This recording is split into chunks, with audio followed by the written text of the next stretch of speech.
Hello everyone, welcome to my channel. My name is Sania. तो कल 21 सितंबर को हमने एक छोटा सा टेस्ट रखा था 6 क्वेश्चंस का रिलेटेड टू पॉलिटी, और आज उसकी डिस्कशन होगी। दो जो टेस्ट है और उसकी डिस्कशन वीडियो कल एक साथ आनी थी, but yesterday due to technical issue मेरी वीडियो डिलीट होगी, so I have to record it again. So let's begin with the discussion of the test. तो पहला क्वेश्चन जो हमने कल लिखा था was related to parliamentary debate. तो क्वेश्चन क्या है? क्वेश्चन है parliamentary debate is the lifetime of parliamentary democracy. However, recent disruptions have eroded deliberation in Indian legislature. What structural and behavioral challenges does this pose, and how can constructive debate be revived? अगर आपने Indian polity, Laxmikant या कोई भी basic resource polity के related आपने cover किया है, so you would be able to understand कि पार्लियामेंट्री डिबेट क्या होती हैं, और आप कहीं ना कहीं इमेजिन कर पा रहे हो, आप ये आंसर लिख सकते हो। एंड जिन्होंने आंसर लिख के देखा है उन्होंने भी आंसर लिखने में बहुत सारे पॉइंट्स डाले होंगे। अब मैं आपको समझाती हूँ इस क्वेश्चन की डिमांड क्या है और इसको हम कैसे एड्रेस करेंगे। पहला जो स्टेटमेंट है, parliamentary debate is the life time of parliamentary democracy.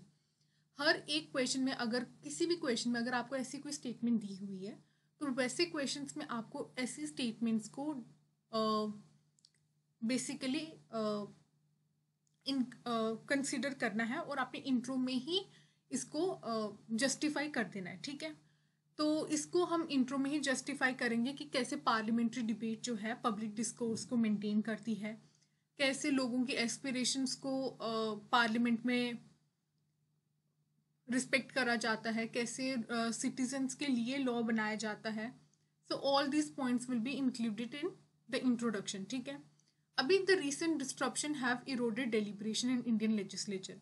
आपको पता है कि डिस्ट्रप्शन होती है जिसके कारण पार्लियामेंट की वर्किंग पे इम्पैक्ट पड़ता है। और आप इसको इंट्रोड्यूस करने के लिए ये भी लिख सकते हो कि 17th लोकसभा में या 16th लोकसभा में जो number of average working days हैं वो रिड्यूस हुए हैं, जिसके कारण इवेंचुअली पार्लियामेंट्री डिबेट्स पे इम्पैक्ट पड़ता है और उसके बाद जो आउटकम्स हैं उन पे इम्पैक्ट पड़ता है। So this is just one way of writing introduction, and I am sure कि आपके पास अगर कोई और बेटर वे है तो please share with us in the comment section below. Okay, अब आपको बताना है कि जो डिस्ट्रप्शंस हो रही हैं वो क्यों हो रही हैं। तो क्वेश्चन आपको पूछ रहा है स्ट्रक्चरल और बिहेवियरल चैलेंजेस।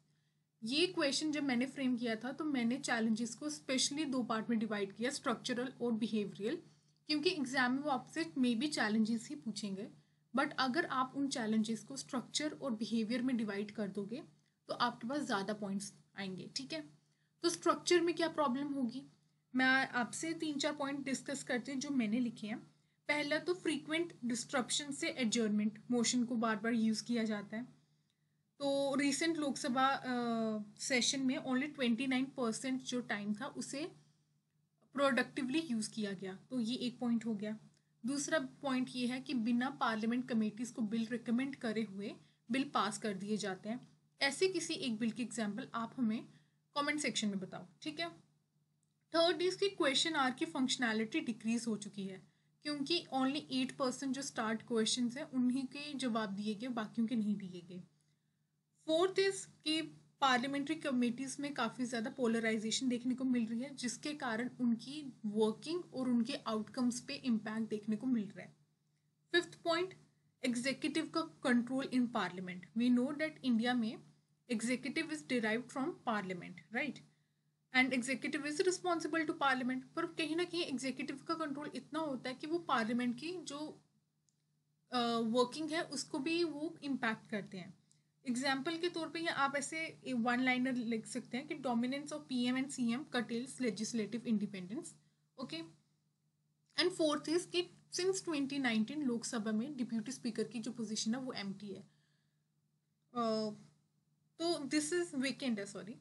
तो दीज आर द पॉइंट्स जो आप स्ट्रक्चरल चैलेंजेस में लिखेंगे। बिहेवियरल चैलेंजेस में ऑब्वियसली सब कुछ स्ट्रक्चर के कारण नहीं हो रहा है, बहुत सारी चीज़ें बिहेवियर के कारण भी हो रहे हैं।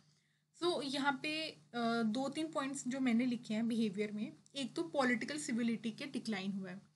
अगर 1950s में आपने कुछ भी मतलब कि कोई भी टेक्स्ट बुक अगर आपने रीड करी है तो आपको पता होगा कि कितने मतलब कि मेजर डिफरेंसेस होते थे बिटवीन टू लीडर्स, और उनको वो काफ़ी ज़्यादा म्यूचुअल रिस्पेक्ट के साथ हैंडल करते थे।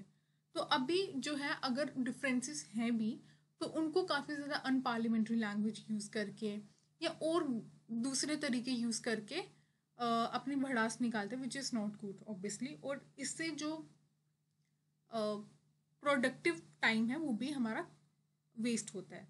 सेकेंड पॉइंट इज, अब ज़्यादा प्रायोरिटी पॉलिसी मेकिंग पे नहीं है, ज़्यादा प्रायोरिटी अभी पब्लिसिटी पे है। तो दिस बिहेवियर वेयर शाउटिंग और रेजिंग प्लैकार्ड्स और storming to the well of the house, ये सब चीज़ें जो हैं इसके कारण जो डिस्ट्रप्शन है वो ज़्यादा फ्रीक्वेंट हो रही हैं। थर्ड पॉइंट इज कि कन्फ्रंटेशनल पार्टी सिस्टम है, आपको किसी ना किसी साइड को ही चूज करना पड़ता है जिसकी वजह से कंसेंसस मेकिंग नहीं हो रहा है। अगर इस सब की जगह बैठकर डिबेट करी जाए, हर किसी के पॉइंट सुने जाएं और जो डिफरेंसेस हैं उनको सॉल्व करने की कोशिश की जाए तो कंसेंसस बिल्डिंग हो सकती है। सो ये था कि पार्लियामेंट्री डिबेट्स के बारे में कि आप इंट्रोडक्शन स्टार्ट करेंगे कि कैसे एवरेज वर्किंग डेज डिक्रीज हुए हैं, देन आप स्ट्रक्चरल चैलेंजेस लिखेंगे, उसके बाद आप बिहेवियरल चैलेंजेस लिखेंगे और लास्ट में एक कंक्लूजन लिखेंगे। वेट अ मिनट, हाँ उसके बाद आप ये भी पॉइंट डाल सकते हैं, अगर ये क्वेश्चन 250 वर्ड्स का होता, अगर 150 वर्ड्स का है तो आपने इनफ लिख दिया है और आप कंक्लूडिंग रिमार्क्स डालकर इसको ख़त्म करते हैं। कंक्लूजन में आप यहाँ तो किसी कमेटी की रिकमेंडेशन डाल सकते हो कि पार्लियामेंट की जो डिबेट्स हैं उनको ज़्यादा प्रोडक्टिव बनाने के लिए अगर कोई सेकेंड ARC की रिकमेंडेशन है या NCRWC की रिकमेंडेशन है वो आप डाल के कंक्लूड करोगे, और आप कोई सिंपल सा कंक्लूजन अपनी तरफ से फ्रेम करके भी डाल सकते हो। अगर ये 250 वर्ड्स का क्वेश्चन होता तो आपको मेजर्स डालने पड़ते हैं in order to strengthen debate culture. तो मैं आपके साथ शेयर करती हूँ मेजर्स क्या हैं जो मैंने लिखे हैं। फर्स्ट इज़ कि हमें बाईपार्टीशनशिप लीडरशिप जो है उसको हाउस में लाना होगा। बेसिकली डिप्यूटी स्पीकर की जो पोजीशन है, वो जो कन्वेंशन थी जिसमें वो बेसिकली जो डिप्यूटी स्पीकर की पोस्ट थी वो ऑपोजिशन लीडर के या ऑपोजिशन पार्टी से कोई आता था उसे रिवाइव करना चाहिए in order to build trust in the house. ठीक है। सेकेंड, स्टेचुटरी या कॉन्स्टिट्यूशनल बैकिंग होनी चाहिए for minimum sitting days. Third is question hour और 0 आर को स्ट्रेंथन करने की ज़रूरत है। We have to make sure कि अगर 100 क्वेश्चन आ रहे हैं एटलीस्ट उनमें से 50 क्वेश्चन आंसर हों। ठीक है। पार्लियामेंट्री कमेटीज़ को ज़्यादा न्यूट्रल होना चाहिए और उनकी रिकमेंडेशंस को बाइंडिंग करना चाहिए। रेगुलर डिस्ट्रप्शन को हमें हैंडल करना चाहिए, रेगुलेट करना चाहिए through code of conduct. So these are just few ways of reviving discussion and deliberation in the parliament. ठीक है। Now let's begin with the second question. जो सेकेंड क्वेश्चन है it is very simple and interesting one. इसमें है, the mounting backlog of cases has undermined timely justice delivery in India, identify the key factors contributing to judicial delay and examine the recent step taken by supreme court to address this challenge. इसमें supreme court के ऊपर ज़्यादा focus इसलिए डाला गया क्योंकि last month newspaper में article आया था जहाँ पर डिस्कस करा गया था कि सुप्रीम कोर्ट द्वारा जो स्टेप्स लिए गए। ठीक है। तो पहले आप जो इंट्रोडक्शन है इसको इंट्रोड्यूस करने के लिए आप सिंपली लिख सकते हो कि हमारे यहाँ पे जुडिशल सिस्टम में काफ़ी ज़्यादा बैकलॉग देखने को मिली है। डेटा मेरे पास 3 है तो आप इधर तीनों डेटा यूज़ कर सकते हो और इनमें से कोई एक यूज़ कर सकते हो। First, 5 crore cases are pending in India. Second, 60,000 cases are pending in supreme court alone. Third, कि जजेस और पीपल की जो रेशो है वो कम है, 15 जजेस फॉर 1 मिलियन पीपल, तो ये कम है as compare to global average, और एज रिक्वायर्ड ये काफ़ी कम है। तो आप इसमें से कोई भी डेटा यूज़ करके अपनी इंट्रोडक्शन फ्रेम करोगे। ठीक है। Once you are done with your introduction, उसके बाद आपको बताना है कि what are the key factors जिसके कारण जुडिशियल डिलेस हो रहे हैं। फर्स्ट इज कि please give me a minute. Yes, first reason is कि जो लिटिगेशंस काफ़ी ज़्यादा आ रही हैं बट जो डिस्पोजल कैपेसिटी है वो कम है उसकी कंपैरेटिवली।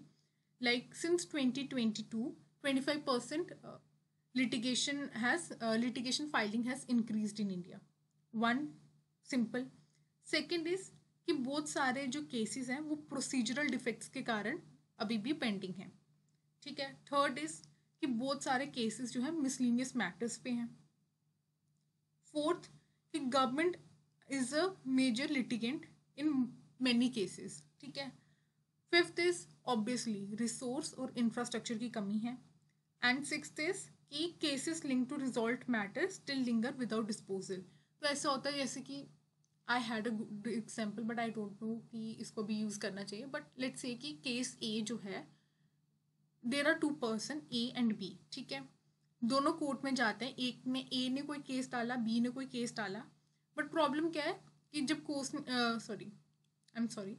जो कोर्ट ने जब केस सॉल्व करा तो ए का जो क्लेम था अगेंस्ट बी इज सॉल्व, पर बी का claim against A is not solve. तो दीज ऐसे बहुत सारे केसेस पेंडिंग रह रहे हैं, ठीक है।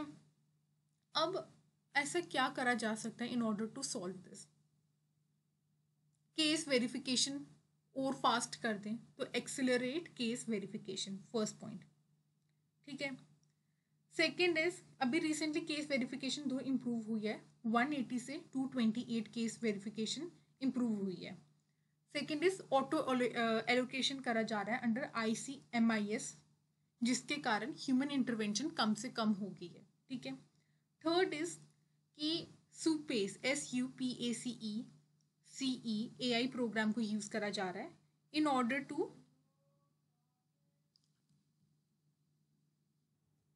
थर्ड इज कि नेशनल जुडिशियल डेटा ग्रिड जो है उसे लॉन्च करा गया है, जिसके कारण जो टेंडेंसी जो टाइम था उसको रिड्यूस कर दिया गया, ठीक है।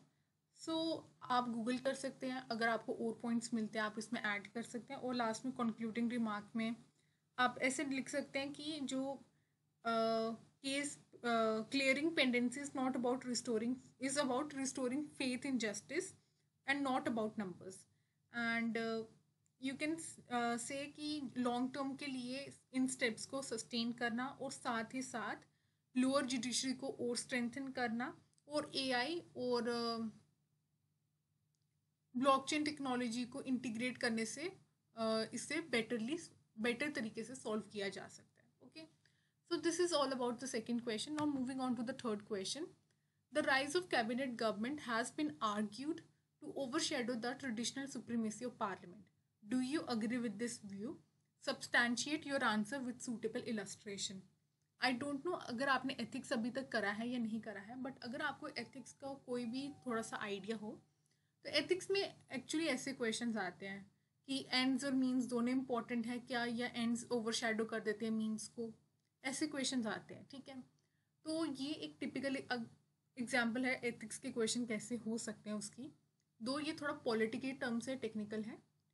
तो आपको पता होगा कि रिसेंटली कैबिनेट गवर्नमेंट्स का राइज देखा जा रहा है इन पार्लियामेंट्री सिस्टम, ठीक है।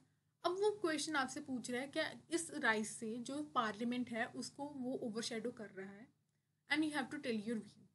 अब इसका ये मतलब नहीं है कि आपसे आपका व्यू पूछे तो आप अपना व्यू लिखेंगे, नहीं, आपको बहुत बैलेंस तरीके से इस क्वेश्चन को हैंडल करना है और आपको एग्जाम्पल साथ ही देनी है, ठीक है। तो एग्जाम्पल्स के ऐसे अलग से आप कुछ अलग सा बेसिकली सब पॉइंट नहीं बनाओगे, आपको इंटीग्रेट करना होगा अपने आंसर में। तो पहले आप लिखोगे कि cabinet government rise has led to marginalisation of parliament. कैसे? क्योंकि कैबिनेट जो है मेजॉरिटी डिसीजन मेकिंग कर रही है, ठीक है। अब ये मेजॉरिटी डिसीजन मेकिंग अगर कैबिनेट कर रही है तो कैबिनेट इज़ नॉट एक्टिंग कि वो रिस्पॉन्सिबल है टू पार्लियामेंट। तो ये आर्टिकल 75 का जो है 75 को अंडरमाइन कर रही है, that is related to collective responsibility, ठीक है। ये हो गया हमारा point number 1।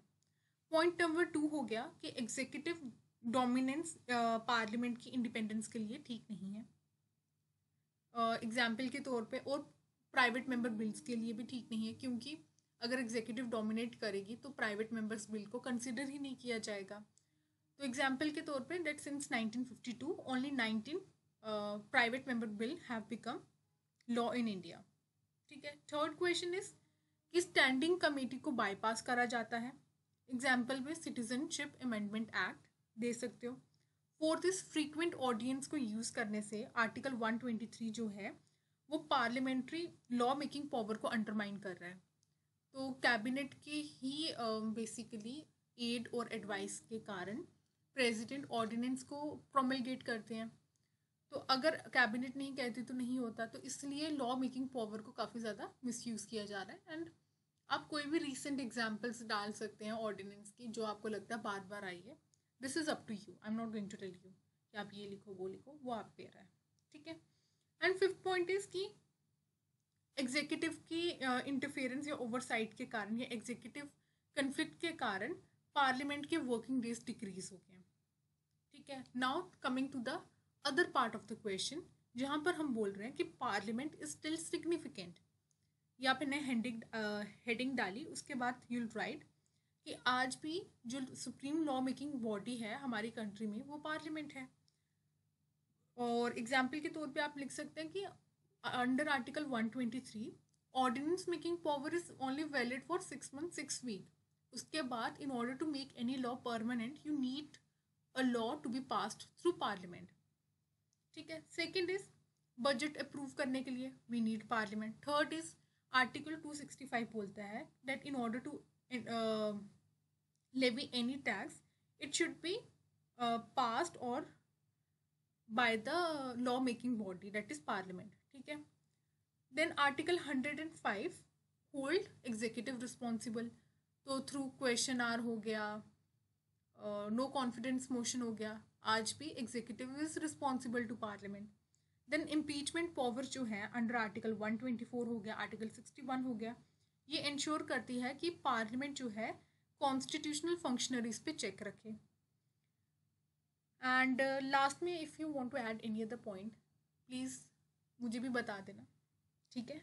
So this is something that I wrote. अगर आपको कुछ और बेटर पॉइंट्स पता है तो please share with me also.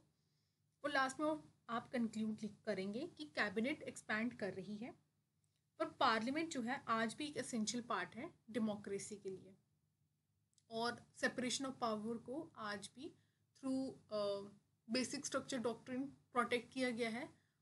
और जैसे जुडिशियल रेस्ट्रेन है वैसे ही कुछ कैबिनेट रेस्ट्रेंट का कॉन्सेप्ट भी आप दे सकते हो। This is something nice concept basically, cabinet restaurant.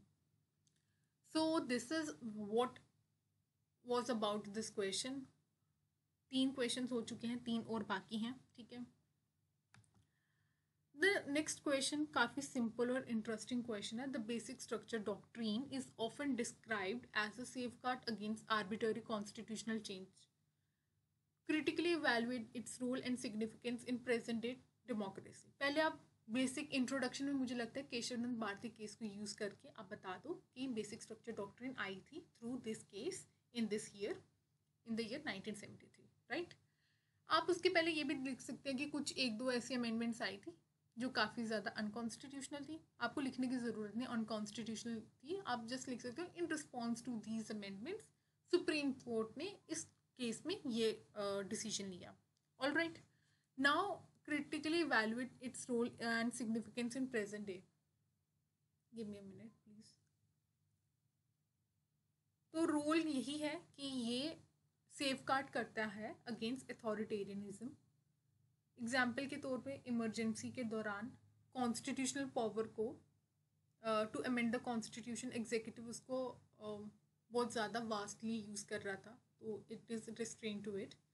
Then ये हमारी कॉन्स्टिट्यूशनल आइडेंटिटी को प्रोटेक्ट करता है, that is separation of power, rule of law, free and fair election. Third is judiciary को एम्पावर करता है। Example in cases like Indira Gandhi versus Raj Narayan और in Minerva mill case, इस डॉक्ट्रिन को यूज़ करा गया in order to strike down amendments undermining democracy और judicial review. Fourth is कि it is important to balance flexibility and rigidity. ये ensure करता है that change and permanence is balanced, ठीक है। अब क्रिटिसिज्म भी लिख देंगे क्योंकि we don't have much to write. Obviously आप इंट्रोडक्शन लिखोगे, then you will write role and significance, थोड़ा सा क्रिटिसिज्म भी डाल ही देते हैं कि जुडिशियल ओवररीच का प्रॉब्लम है, एम्बिग्यूटी क्योंकि the term basic structure is not defined, तो कल कुछ भी बेसिक स्ट्रक्चर हो सकता है, दो I don't agree with it, but चलो. Democratic concerns. Some argue that it will limit the will of the people as expressed through their elected representative in parliament. It is a valid point. चलो ठीक है, but you have to write certain criticism, and it is not कि what you believe and what you not believe. It is more about कि क्या आप दूसरे point of views को सोच पा रहे हो, क्या आप उनको कंसिडर कर पा रहे हो. मुझे लगता है इस प्रिपरेशन का एक बहुत इंपॉर्टेंट पॉइंट ये है कि आप सिर्फ अपनी बात अच्छी तरह रखना ना सीखो, पर आप समझो कि आपके ओपोनेंट या आप बाकी स्टेक होल्डर्स का क्या पॉइंट ऑफ व्यू है, आप उसको अपने डिसीजन मेकिंग में कैसे इंटीग्रेट कर रहे हो. ये आंसर राइटिंग के थ्रू आप अगर ध्यान से सोचे तो it's a very interesting way of doing it, right. Moving next. It's a very simple question and an easy one. Many flagship welfare schemes in India face challenge of last mile delivery despite ambitious design. Analyze the key factor responsible and suggest mechanism to strengthen its implementation. So flagship welfare scheme, I hope you know what flagship schemes are. अगर नहीं पता तो आप please Google करो, ठीक है. तो flagship schemes like Ayushman Bharat scheme हो गया, उसके थ्रू हम जो हमारा फोकस होता है वो लास्ट माइल डिलीवरी पर होता है, but due to certain challenges हम इसको अचीव नहीं कर पाते हैं. तो वो पूछ रहे हैं what are the key factors जो रिस्पॉन्सिबल है फॉर दिस, एंड वो पूछ रहे हैं what mechanism should we adopt in order to strengthen the implementation. All right. So key factors जिसके कारण ये डिलीवरी गैप देखने को मिला है, first is administrative bottleneck, second is leakages और एक्सक्लूजन. एडमिनिस्ट्रेटिव बॉटलनेक में यही है कि फ्रंट लाइन स्टाफ की हमारे पास कमी है, आंगनबाड़ी सर्विसेज में बेसिकली कुछ कमी ज़्यादा हो जाता है. लीकेज और एक्सक्लूजन में ये है कि गोस्ट बेनिफिशरीज आपको देखने को मिलते हैं इन पीडीएस, एंड एक्सक्लूजन एरर्स जो एमजी नरेगा में देखने को मिले हैं. देन डिजिटल और infrastructure divide. Direct benefit transfer जो पीएम किसान के अंडर प्रॉमिस करा गया था, उसमें हमें डिफ़िकल्टीज देखने को मिलती है, डिलेस देखने को मिलते हैं due to poor internet connectivity in rural areas. Awareness नहीं है, eligible house hold are not aware कि they are beneficiaries under so and so scheme. Overlap और कन्फ्यूजन है, multiple housing and sanitation schemes हैं जिसके कारण डुप्लीकेशन ऑफ एफर्ट्स हो रहे हैं. So we need to streamline basically, right? Mechanism यही है कि हम जैम को यूज़ करें, जन धन, आधार, मोबाइल, ट्राइनिटी को यूज़ करें, ठीक है. सोशल ऑडिट्स को स्ट्रेंथन करें, जियो टैगिंग को यूज़ करें ताकि हम अपनी प्रोग्रेस को मॉनिटर कर सकें, कन्वर्ज करें स्कीम्स को अंडर मतलब कि बड़ी बड़ी स्कीम्स के अंदर कन्वर्ज कर दें, like aspirational district programme to optimise delivery, ठीक है. और बेनिफिशरी अवेयरनेस के लिए हम इनिशिएटिव्स या कैंपेन्स लॉन्च करें. एग्जांपल पोषण माह फॉर न्यूट्रिशन. एक और अच्छी सी एग्जांपल अभी मेरे माइंड में आई थी जो आई थिंक जागो ग्राहक जागो. So there are many such initiative. तो this is a simple question, simple सा इसका आंसर था. आप इसका इंट्रो और कंक्लूजन खुद लिखेंगे, ये आपका होमवर्क है, ठीक है.